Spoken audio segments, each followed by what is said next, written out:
বাগো কি গরম পড়েছে, দুপুরে ঘুম হয় না। আরে মারুতি, কালকের ওই সামনের বাড়ির বউটার সঙ্গে ঝগড়া হচ্ছিল, কি ব্যাপার? আরে আর বলো না, সে এক বড় ক্যাজরা।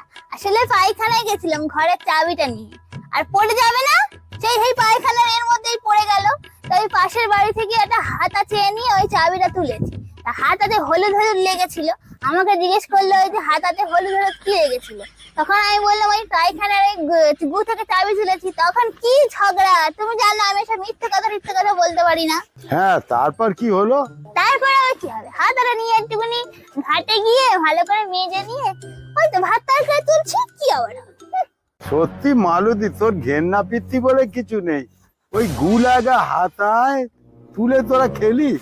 শুধু আমিই খাইনি, ওদের বাড়ি গিয়ে পরে মিল করে এসে ওই হাতাতেই আমি আমার মাংসের তরকারি দিয়ে এসেছি কাটিয়ে রাখা।